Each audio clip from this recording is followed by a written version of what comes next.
Apocalipse. Tem gente que não entende, que defende Balaão, tá?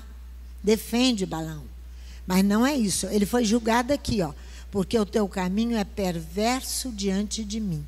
Aqui ele já não prevalecia mais, não viveria mais. Por quê? Você vai ver que a Torá vai proibir a imitar os costumes. Olha só o capítulo 18 do Levítico. Levítico, capítulo 18, foi escrito, dizem os comentaristas, que foi escrito por Adonai e não por Moisés. De tão grave que são as legislações do Levítico, capítulo 18. Olha aqui para vocês verem. Levítico, capítulo 18. Olha do versículo 1 ao 5. Disse o Eterno a Moisés: fala aos filhos de Israel e dize-lhes: eu sou o Eterno vosso Elohim. Não imitareis os costumes do Egito, onde habitastes. Israel estava no Egito e habitou o Egito. E agora, nem os costumes da terra de Canaã, para onde Israel vai. Não imites os costumes de nenhum deles, para a qual vos conduzo, nem andareis segundo os seus estatutos. Os seus costumes é uma legislação não escrita, o estatuto. É um costume local. Local. Então, ó, aqui diz assim, numa outra tradução, no versículo 3, ó, não fareis como o feito da terra do Egito, onde habitaste. Vós não fareis como o feito da terra de Canaã, o costume da terra de Canaã. Praticareis os meus juízos, guardareis os meus estatutos e não os estatutos do povo virão estatuto. É uma legislação não escrita, presta atenção. Para andardes neles, eu sou o Eterno vosso Elohim. Portanto, os meus estatutos, os meus juízos guardareis, pois o homem que os cumprir por eles viverá. Eu sou o Eterno Elohim. Então você vai ver que imitar os costumes dos povos é totalmente proibido pela Torá. O próprio Adonai que fala, enfatizando aqui a importância das leis que vão se seguir aqui.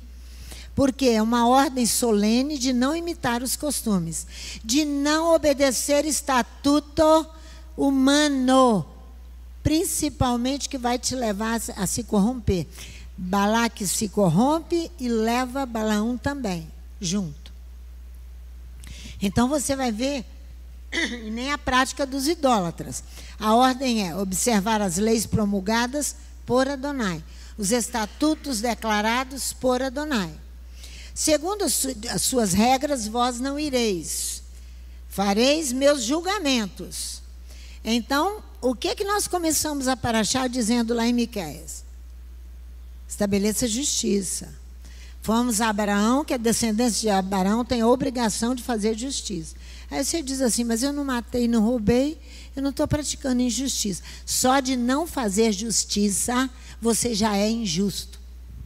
Só de você não praticar justiça, você já é injusto. Porque a pessoa vem, não, eu não matei, não roubei, não fiz nada, eu estou livre. Só de você não praticar, só de você não olhar o necessitado, desprezar a causa da viúva, desprezar as ordens de Adonai, já não praticou justiça. Guardai minhas regras e meus julgamentos que o humano faz e vive neles. Eu, Adonai. Isso é o texto aqui de Números, capítulo, de Levítico 18. Só aquele ou aquela que ama Adonai é capaz de não fazer como o feito da terra do Egito e da terra de Canaã. Só quem ama. Só quem ama. Balaão não amava. Nós estamos com um homem que não é filho de Elohim, um outro que se passa como profeta. Olha como ele fala no capítulo 23, que eu mostrei a vocês. Balaão vai falar para Balaque. Ele se impõe ali como profeta. Nós estamos lidando com um que não conhece Adonai, é filho do pássaro, o outro que se passa de profeta. Então, por que Balaão erra? Por que ele se corrompe? Porque ele não ama. Ele não ama quem? Não ama Adonai. Não ama. E nos nossos dias, todos esses que... Imagina vocês que todos esses que vêm lá da igreja evangélica, que proclama que ama Yeshua HaMashiach, conhece a tradição judaica, ou a tradição islâmica, o que for, as legislações extremas das seitas judaicas, e vão para lá e negam o Mashiach, negam o filho de Elohim, e se vão. Imagina só, que justiça bela é essa? Que justiça bela, e diz que está servindo a Adonai. Não sei que serviço é esse. Porque nega aquele que Adonai enviou, que você leu lá em Miqueias capítulo 5, que levanta uma justiça, que é ele que é levantado ali, não é? E a Bíblia vem desenvolvendo toda Isaías. Aí aqui na congregação alguém perguntando, e ele é filho, perguntaram para o Léo, ele é filho de José ou ele é filho de... A dúvida, isso é a internet que põe essas dúvidas na cabeça, Monique. Ele é filho de José ou ele é filho de Deus? Olha, então você vai discutir com o profeta Isaías, que diz que a virgem conceberá. A mulher não teve relação sexual com José, Luciana. Discute com Isaías, então. Isso é ignorância de gente aqui dentro. Aqui dentro. Tem que discutir com Isaías. Ele diz, a virgem não teve contato sexual com o homem. Então, o menino é de quem? Olha lá, errais por não conhecer a Torá e nem o poder de Adonai. Porque vão buscar e ouvir isso de rabinos pela internet. Está assim de discussão. Assim. Então, só aquele que ama Adonai, que vai obedecer leis que não estão escritas. Fala, meu filho.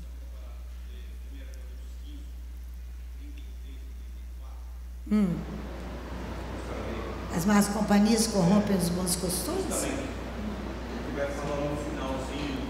Sim, as más companhias corrompem os bons costumes. Certinho. Pecam. Falta de conhecimento de Adonai. Exatamente. Falta de relacionamento íntimo, de amor de verdade, pronto para pagar o preço. Nós vamos ver isso agora mesmo, o amor que Yeshua vai falar aqui. Porque o problema de Balaão é amor. Não amava Elohim. Não amava. Balaque seguiu as regras e os costumes do seu povo.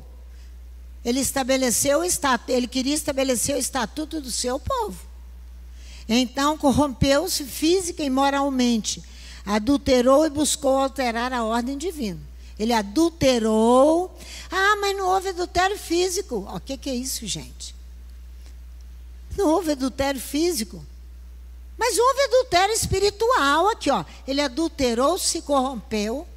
Ele não teve contato com mulher nenhuma para dizer que ele adulterou. Ele mesmo era o ídolo dele. Ele adulterou, hein?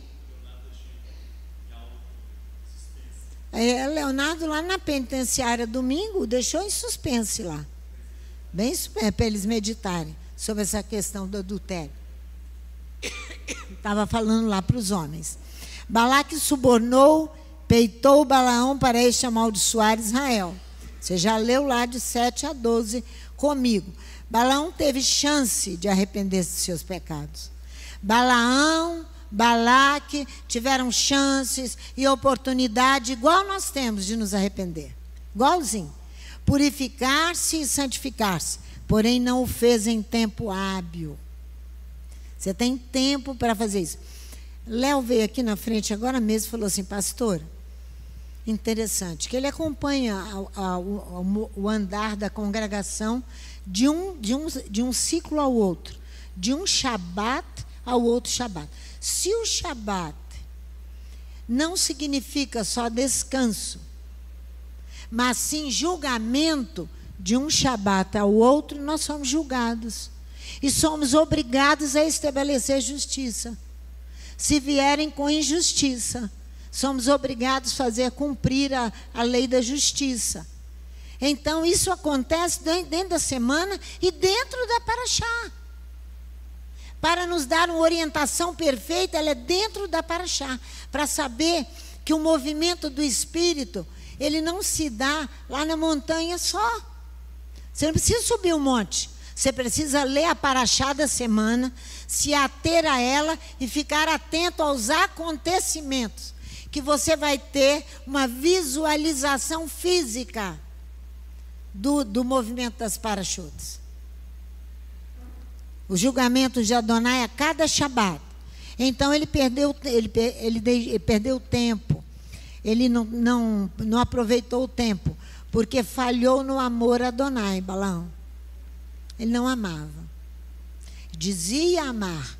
Por isso que eu falo que esse povo que diz amar Yeshua, daí a pouco nega que ele não é o Filho de Deus, que ele não nasceu de uma virgem, que ele não é o Messias, que ele não é o profeta de Israel, que ele não é.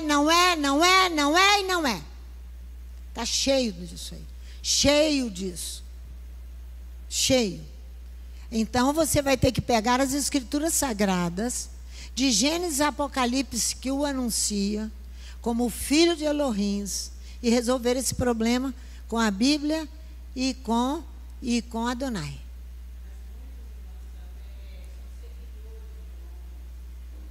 Põe aí, fala no microfone, Rita. Ela está dizendo que muitos são seguidores de homens, porque o que a internet tem é seguidores, né? E a Balaão ali, irmãos, quando você não ama, você não consente que o pecado é merecedor de desprezo. Quando você não ama, Adonai, eu estou falando amor Adonai. Amor humano, nós estamos lidando com isso. Amor Adonai. Você não considera que o pecado merece desprezo. Você desprezar, empurrá-lo para longe de você com a maior força. Você não considera quando você não ama. Não há condição de convivência pacífica com aquele ou com aquela que não adere a Elohim e ama a Elohim. Não há condições de uma convivência pacífica. Você convive no respeito humano, nas leis humanas, mas interiormente não há condições de uma convivência pacífica.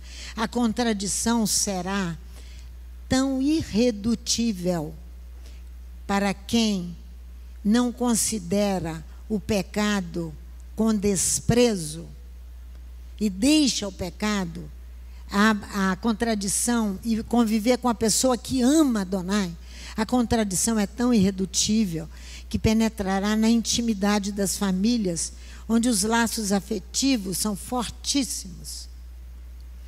E é aí que seremos provados. É aí que nós seremos provados. Você tem que deixar a quem te deu vida biologicamente, porque não ama Adonai. Não é deixar, abandonar e jogar no lixo. Não é isso, não. É você não ter condições de conviver. Não andar sobre o mesmo estatuto, obrigada. Não andar sobre o mesmo estatuto. Cada família estabelece costumes e estatutos próprios. Próprios. Fortíssimos.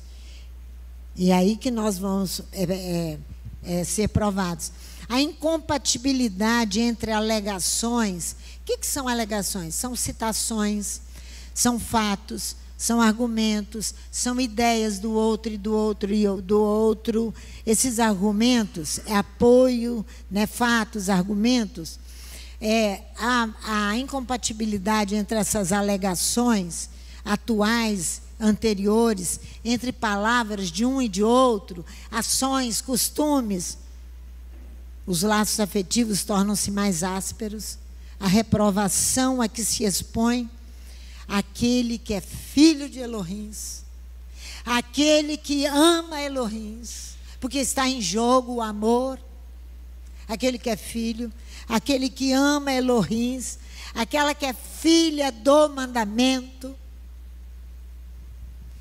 cujo comportamento é segundo a conformidade da adesão a Adonai, aquele que ama. Seu comportamento é conforme a adesão que ele faz a Adonai. O amor que ele tem por Adonai. Ele deixa tudo. Deixa tudo, tudo. Esse é o amor. É o amor. Esse amor vai te afastar dos seus. Esse amor vai te afastar dos seus. Vamos lá ver com Yeshua? Mateus capítulo 10. Vamos ver esse amor com Yeshua. Mateus capítulo 10, versículo 36 a 38. Para você entender definitivamente que os inimigos do homem são as pessoas de sua casa. Versículo 36, olha aí, ó. Os inimigos. Quem ama o pai ou a mãe mais do que a mim, não é digno de mim. Quem ama o filho ou a filha mais do que a mim, não é digno de mim. Olha o versículo 38. E quem não carrega sua cruz e me segue, não é digno de mim.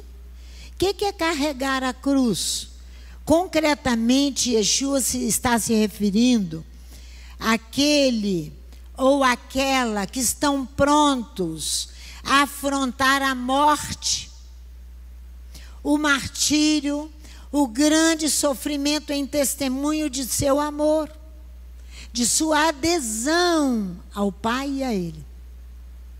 Ele vai cobrar isso de uma forma lindíssima. Todos, sem exceção, sabem que a cruz é instrumento usado por Roma, pelos romanos, instrumento de tortura, no qual os romanos crucificavam aqueles seus escravos e os condenavam à morte.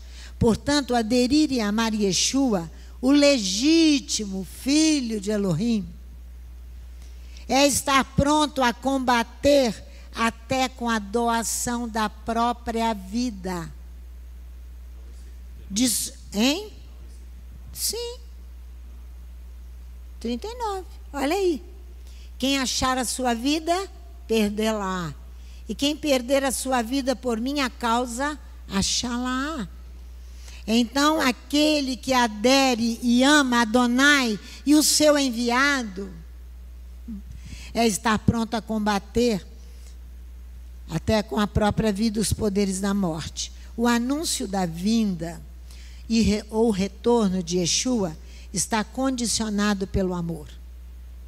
Presta atenção no que eu estou falando. A volta de Yeshua, o retorno de Yeshua, Ritona, está condicionado pelo amor que é devido e o dever de observar os mandamentos de Adonai. Vou repetir.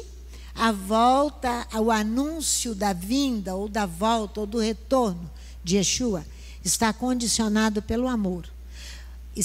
Vai ser comparado o tamanho do amor que você tem. Se é pequenininho, se ele é grande, porque a sua vida estará em risco. E pelo dever de observar os seus mandamentos. Vamos em João capítulo 14. João capítulo 14.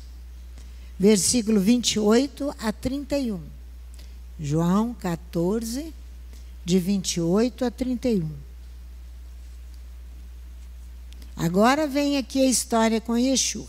Se me amasseis, a condicional, se me amarem. Esse homem pode ser uma mulher, esse homem pode ser um bem, esse homem pode ser um filho, pode ser qualquer uma dessas coisas. 2 Adons. Olha só, ninguém pode servir a 2 Adons, Adonai ou a um homem, porque não podeis servir sim, ou odeia um e ama o outro, e se apega a um e despreza o outro. O que Balaão tem? Um coração dividido. Mateus capítulo 6, versículo 24.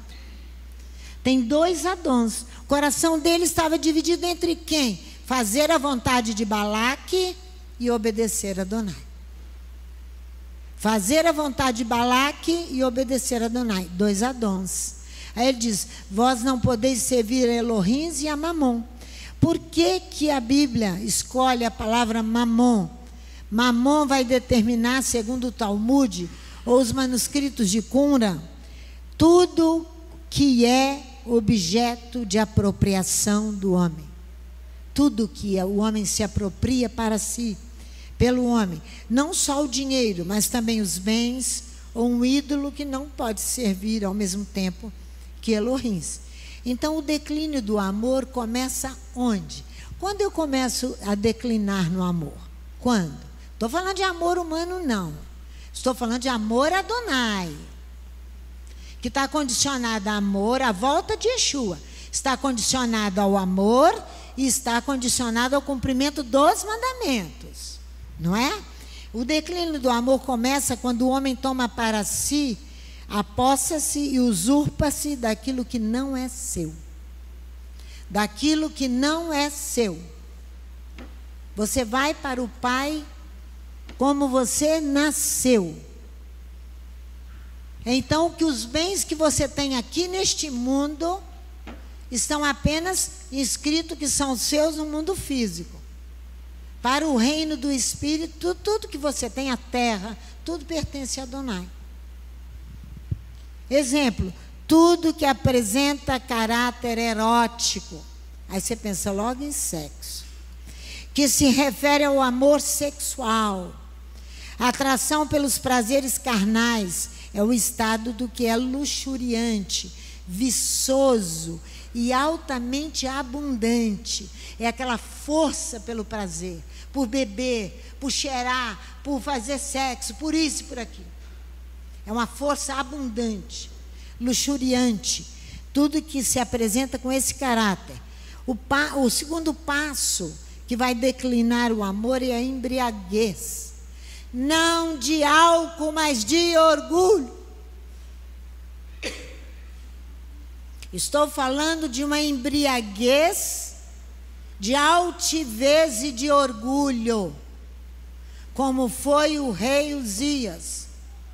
O homem estava bêbado, mas não de orgulho. Então o amor já declinou há muito tempo, porque quando você se eleva, você se torna igual, na sua cabeça, igual a Elohim. Dono do mundo, está pronto para ofender e machucar quem quer que seja. É dono do mundo, é embriaguez, de modo, de álcool não, de bebida forte. A bebida forte é embriaguez, orgulho.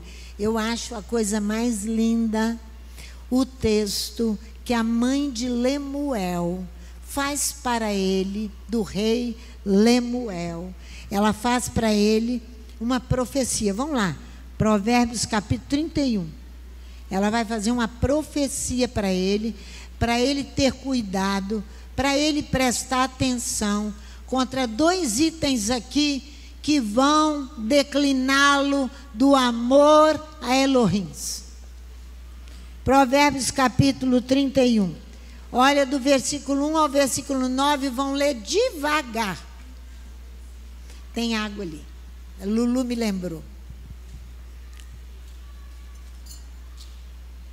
Estava mesmo, Lu, com sede.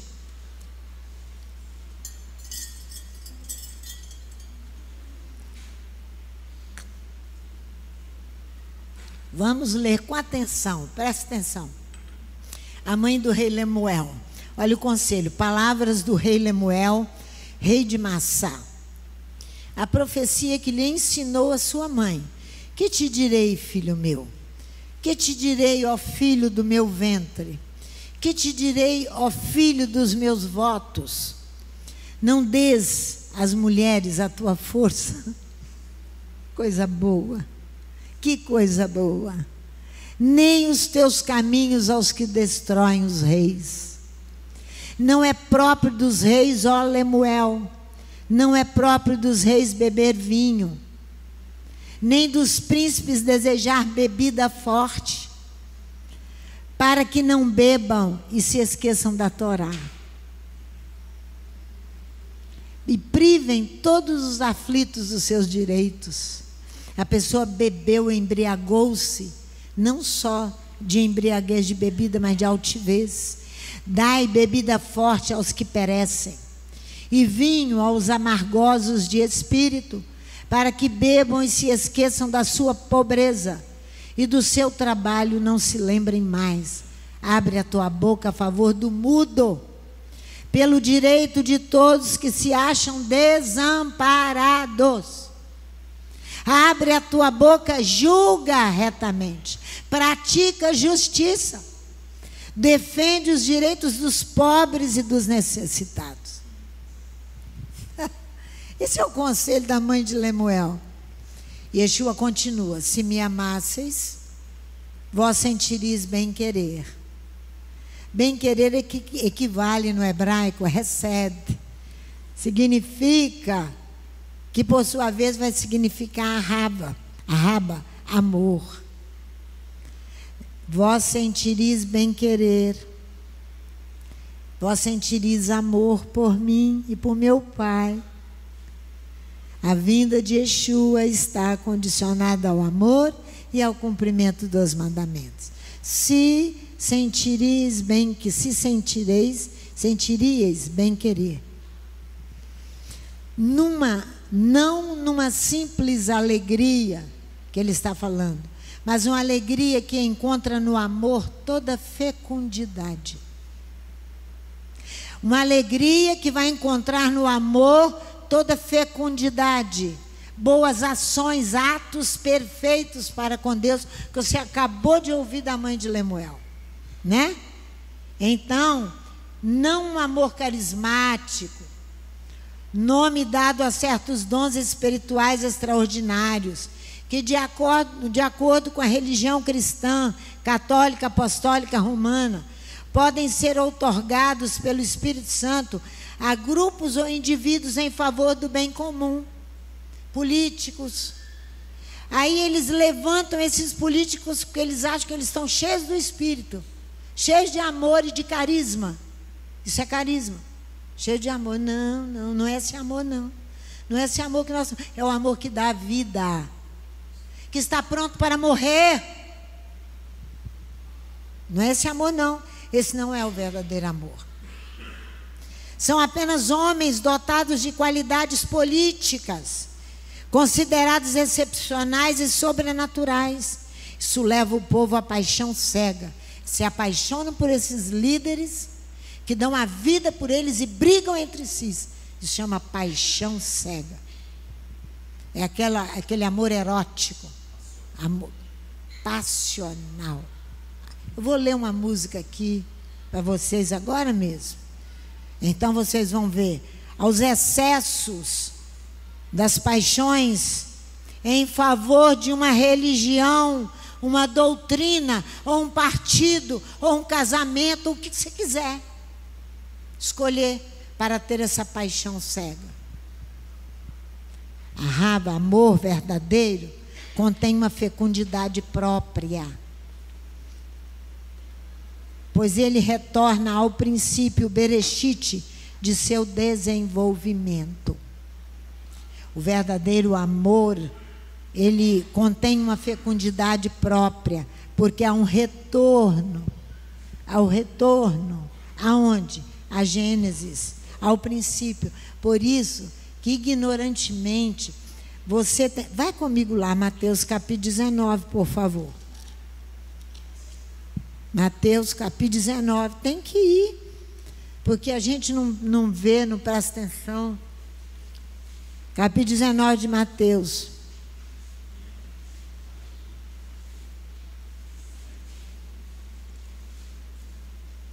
Versículo 3. Então vieram a ele os fariseus para testá-lo e perguntaram: é lícito ao homem repudiar sua mulher por qualquer motivo?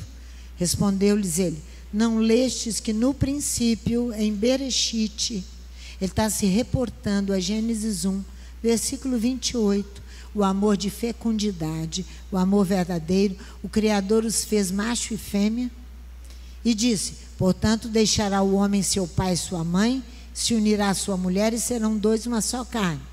Assim já não mais são dois, mas uma só carne. Portanto, que Deus ajuntou, não separe o homem.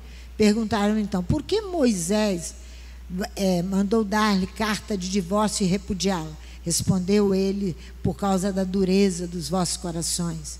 Vos permitiu repudiar vossas mulheres. Mas no princípio não foi assim. Bereshit não foi assim. O amor verdadeiro, ele é fecundo. Ele dá frutos. Fruto, não estou falando de filhos. Não estou falando de frutos físicos, filhos. Não estou falando disso. A primeira, vamos lá. Gênesis capítulo 1, versículo 28. Esse é o verdadeiro amor. Deus os abençoou e lhes disse, olha lá, a primeira ordem dada ao homem é a ordem do amor, porque a vida recebida deve ser transmitida em superabundância. O texto sagrado indica uma ordem profunda. Trata-se desde logo de frutificar, quer dizer, dar fruto e em seguida multiplicá-lo. Elohim os bendiz, Elohim lhes diz, aqui está o princípio do amor. Elohim lhes bendiz, porque os ama e quer uma devolução de um amor igual. Então você ainda não conhece Adonai, não ama, não ama. A vinda do Mashiach está condicionada ao amor, ao Elohim e a ele, o texto que o André leu lá, quem guarda os mandamentos me ama. Será amado meu Pai. Não é isso aí? Não é isso aí? João 14. João 14. Então, o verdadeiro amor está ligado à fecundidade, à frutificação e à multiplicação. Elohim os bendiz, Elohim lhes diz, frutificai, multiplicai, enchei a terra. Agora, olha só, a parte A do versículo. Conquistai-a, sujeitai-a, o peixe do mar, o volátil dos céus, todo vivente que rasteja sobre a terra. Aqui mandou sujeitar o homem? Aqui mandou a sujeitai-a. Olha aqui, ó. A sujeitai. O quê? O peixe, o volátil dos céus e o vivente que rasteja sobre a terra. A esse você deve sujeitar.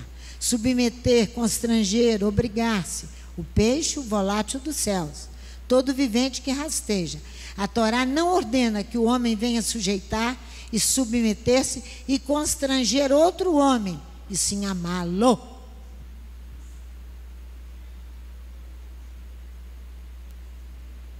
Não é? Por isso que Yeshua diz o quê? Ouve, ó Israel, o eterno é o vosso Elohim, né? E ama o teu companheiro, não é lá? Marcos, capítulo 12, que foi acrescentado ali é isso aqui. Esse amor aqui, e sim amá-lo. O apóstolo Paulo fala desse amor fecundo, fértil, próprio para reproduzir boas ações. Um amor fecundo, próprio para reproduzir boas ações. 1 Coríntios capítulo 13, de 4 a 7. 1 Coríntios capítulo 13. Esse amor, lá de Gênesis 1, 28, o amor fecundo, que Adonai está falando. Tudo bem, meus irmãos? Então, fiquem à vontade. 1 Coríntios 13, de 4 a 7. Depois nós vamos voltar a João. Esse amor que todo mundo conhece de 1 Coríntios 13. Mas você não sabe que a base desse amor está em Gênesis 1, 28. E que ele significa fecundidade. Ele é fecundo, ele é fértil, ele é próprio para reproduzir boas ações. Para com o seu semelhante e para com Adonai. Esse é o verdadeiro amor. Se não for nessa base, se me amasseis, Yeshua fala. Mas vamos ver o amor que Paulo fala aqui, a partir do versículo 4. O amor é paciente, ele é benigno, o amor não inveja, não se vangloria, ele não se ensoberbece, ele não se porta inconvenientemente, não busca os seus próprios interesses, ele não se irrita, ele não suspeita mal.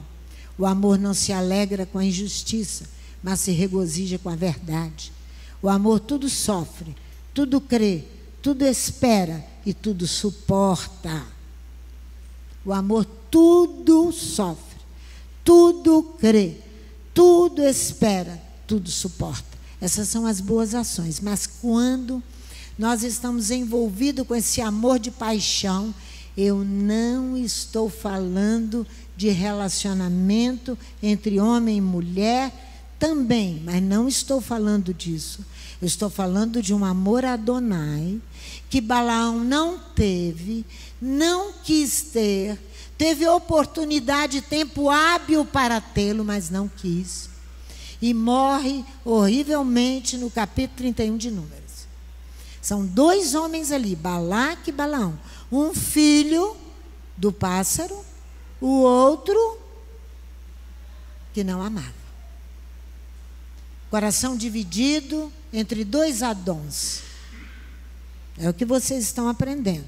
Então você vai ver o que é quando se fala de uma paixão descontrolada entre um homem e uma mulher. Estou falando de paixão desse nível. É o brilho das facas. É o brilho das facas. Essa é a paixão. Que vai além do controle do homem. Brilho das facas. De José Ramalho. Ele canta isso. Há um brilho de faca, onde o amor vier. E ninguém tem o mapa da alma da mulher. Ninguém sai com o coração sem sangrar. Ao tentar revelar um ser maravilhoso entre a mulher, entre a serpente e a estrela. O nome da música, na realidade, é A Serpente e a Estrela. Aí está se reproduzindo lá para o Éden, já a serpente do Éden, né? Um grande amor do passado se transforma em aversão. Isso é paixão. Isto é paixão. Um grande amor do passado se transforma em aversão. E os dois, lado a lado, corroem o coração.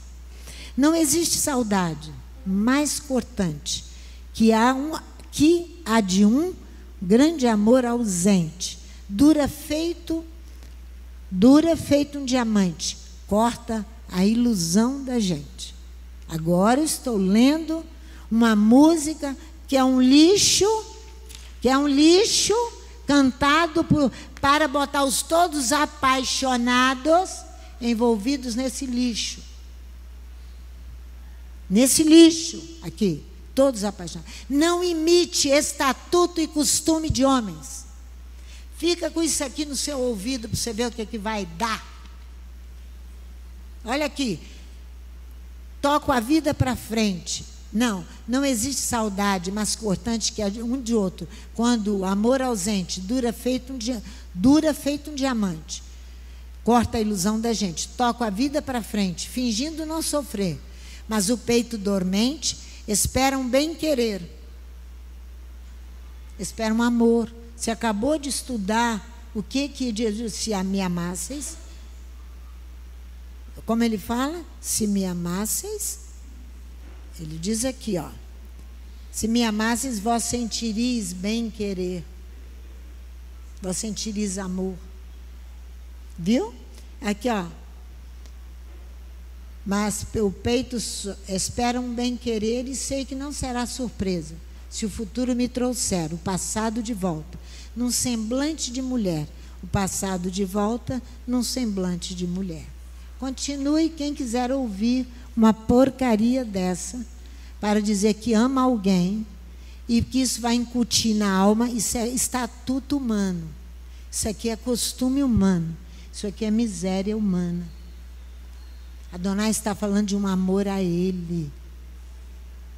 Adonai está falando de um amor a Ele, que depende da vinda de Yeshua. O amor a Adonai e a Yeshua e a obediência aos mandamentos. Depende disso. Voltemos a João, capítulo 14. De 29 a 31.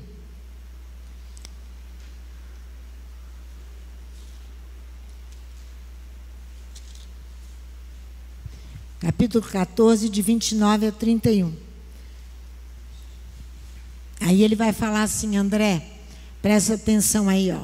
Olha só, eu vos disse agora, antes que aconteça, para que quando acontecer, vós acrediteis. Já não falarei muito convosco, pois se aproxima o príncipe deste mundo. E ele nada tem em mim, mas para que o mundo saiba que eu amo o Pai, e que faço como o Pai me ordenou, levantai-vos e vamos-nos daqui, dizia Yeshua. Mas para que o universo saiba que eu amo o Pai, que eu amo o Pai, e que o Pai me ordena e eu faço. Despertai, partamos daqui. Partamos daqui. Esse despertar é o quê?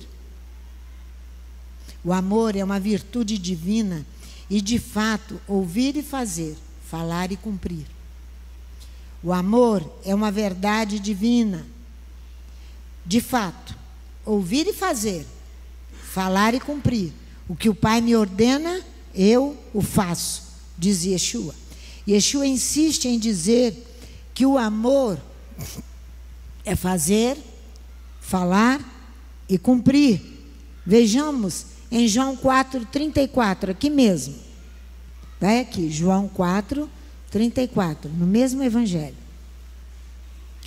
Olha só, depois nós vamos ver quando ele diz, despertai, e vamos-nos daqui. Nós vamos procurar entender isso aqui. João 4, versículo 34. Olha o que ele diz. Jesus lhe disse, a minha comida é fazer a vontade daquele que me enviou e realizar a sua obra. Então, você veja que ele insiste em dizer que o amor é ouvir, obedecer, falar, fazer e cumprir. Despertai e partamo-nos daqui. João 14:31b. O despertar dos discípulos deve preceder a partida definitiva para cumprir o verdadeiro amor. Repito. O despertar dos discípulos, que Yeshua diz, despertai e vamos-nos daqui. Ele para o assunto assim, despertai, vamos daqui. Ele vai falar aos discípulos que eles devem preceder a partida definitiva para cumprir o verdadeiro amor. Ahab, tornar o caminho que vai conduzir Yeshua à cruz. Eles não podiam impedir Yeshua ir à cruz. Nós não podemos deixar de carregar a nossa cruz. Eu tenho que ser despertado para isso, porque senão eu não amo. Senão eu não amo. Eu não amo. Ele fala que ele veio para o universo inteiro. Não é só para Israel, não é só para o Brasil. Para o universo inteiro. Despertar, o verbo deve ser tomado aqui no sentido diz, e ele se levanta e entra em ação, porque agora Yeshua é proclamado o Filho de Elohim. Agora ele passou a ser proclamado, está na boca do povo, que ele é Filho de Elohim. Isso aí. Filho de Elohim, ele é reconhecido como filho legítimo de Elohim. Isso é grande demais. Os discípulos tinham que estar despertados. A perseguição seria maior. Quando você se torna filho legítimo, por cumpridor de mandamento, com amor em cima, você acha que você não vai ser perseguido? Bobo é, se acha isso. Então ele pode ir em direção à virtude soberana do Criador. É a virtude soberana do que é o amor. Ele vai dar a sua própria vida. Isso é o amor, dar a própria vida em prol do outro. Isso é o amor. Ele vai em direção à soberana ordem do Criador, o amor. E caminhar para Jerusalém. As pessoas vão a Jerusalém porque tem o prazer, meu irmão, de ir a Jerusalém. Isso aqui é uma subida real e verdadeira. Uma subida espiritual. Não uma subida física, mas uma subida espiritual. Aí ele pode caminhar, ele vai vamos para Jerusalém. Aqui, ó. Ali ele sabe que o inevitável confronto com o poder romano, com o homem escravizando outro homem, tornando-o cativo e dominado, vassalo e súdito. Isso que Roma faz. Isso que ele vai de encontro a Roma. Ele não foge, ele vai para Jerusalém. Mas depois que o poder, que ele é considerado, conhecido no meio do povo, ele é o filho de Elohim. Ele vai em direção à virtude soberana do Criador, que é o amor, que dá o seu próprio filho em prol. Não foi assim? Vocês conhecem tudo isso. Vocês são soberanos nisso. Aí ele sabe que o confronto vem com Roma. Porque Roma mantinha os povos cativos, escravizados, dominados, vassalos. Judá, Yeshua nasce e morre num domínio romano assim, e morre por eles assim. Então Yeshua pressente qual será o desfecho, já que Jerusalém é o local estratégico que os romanos e seus colaboradores locais. Quem são os colaboradores locais de Roma? Os próprios irmãos que estavam em Jerusalém, que são hoje colaboradores de Roma, irmãos vendidos pelo poder ou para o poder, sequestrados por Roma, obrigados a ceder às exigências de outrem, obrigado a ceder mesmo que seja injusto, obrigado a ceder. Pessoa que se entrega ao inimigo como uma espécie de garantia de execução de um tratado. Ele se torna refém desse amor bandido. Esse amor bandido. Desse brilho de faca. Desse brilho de faca. Esse é o amor bandido. Amor passional. Esse é que é o amor dos habitantes locais. Aqui, ó, que ele fala aqui, ó, colaboradores locais, são irmãos sequestrados e vendidos a Roma. É, exatamente. O amor passional que concerne as paixões e particularmente ao amor que dele depende. Os colaboradores de Roma guardam Jerusalém com zelo. Até hoje. Você dá um passo, tem uma igreja, mesquitas, né, muçulmanas. Aí você anda mais no Monte das Oliveiras. Eu falei aqui certa vez, quantos templos tem, né? Templo da Ascensão, templo de, não sei, templo de todo jeito, católico, apostólico, romano, gregos, templos de todo jeito. Os colaboradores de Roma guardam Jerusalém com zelo. Mas se Mateus não menciona ali onde nós lemos que foram os romanos que crucificarão a Yeshua, é porque a censura romana está atenta a todos os movimentos e olhares. Não é isso aí? Todo escrito ou fala que os denunciasse seria eliminado por ela, pela Constituição romana. Assim, provavelmente, como seus autores e copistas. Por isso que quando Yeshua se refere aos chefes, todos pensam nos chefes do império, nos procuradores e nas legiões romanas que possuem o afã, a ânsia e o cuidado da conquista, né? Mas ninguém o diz abertamente e, sobretudo, não escreve, com receio das temíveis sanções previstas pela Constituição romana. Severa contra a traição e crime contra Roma e seus imperadores. Lex Julium Laesa Majestatis. Essa é a Constituição de Roma. Mateus capítulo 16, versículo 20 diz assim: então ele recomenda aos seus adeptos que não digam a ninguém que ele é o Messias. Aqui. Por que vocês acham que ele diz isso aqui? Não diga a ninguém que eu sou o Messias. Por causa da severa lei romana. É esse o cenário que Yeshua viveu e que nós vivemos hoje nos nossos dias. Vocês sabem disso. Mas os endemoniados que vão reconhecer o filho de Elohim. Os endemoniados vão reconhecê-lo como filho de Elohim. Vai lá, Mateus 8. Vai lá. Ele é o legítimo filho de Elohim.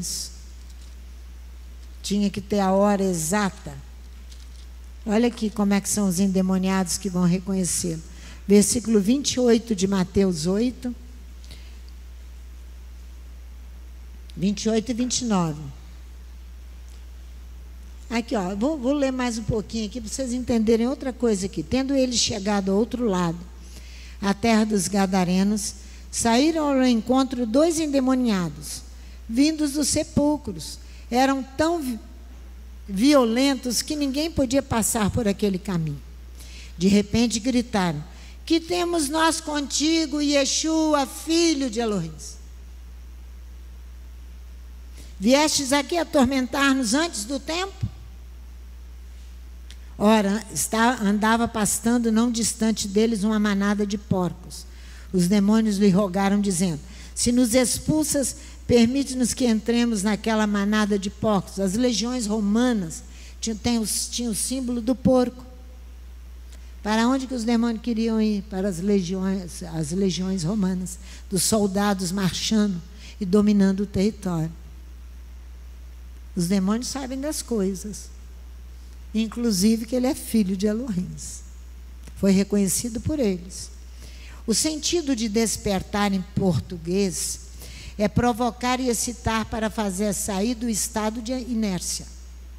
Só um poder muito grande para hoje fazer a população que eu estou falando, daqueles que dizem crer, amar Adonai, obedecer os mandamentos. Só um poder muito grande da parte de Adonai para despertar o povo, querer fazer, atender os necessitados e os pobres. Só um poder maior para fazer sair desse estado de inércia. Falta energia moral e intelectual para agir. Na física, é a propriedade que tem os corpos de persistir no estado de repouso, sem movimentar-se, enquanto não intervém uma força que altere esse estado de inércia. Na medicina, a inércia uterina é insuficiente quando o útero, durante o parto, não consegue que a criança nasça. Está certo isso aí, Léo? Amém. O profeta Isaías vai dizer sobre isso. Mas isso está falando para nós. É tempo dos filhos nascerem, do fruto que você e eu temos que dar, ter um amor tão fecundo que os filhos vão nascer. Depende do amor meu e seu, Adonai, e ao seu Messias, e o reconhecimento dele como filho legítimo, o reconhecimento dele como filho legítimo de Adonai. Senão você vai achar que ele é filho do pássaro. Misericórdia, né? Vai depender disso para os meninos nascer. Vamos lá, Isaías 60, fala. Tira essa coisa, senão eu não vou te ouvir. Abaixa essa máscara. Isso.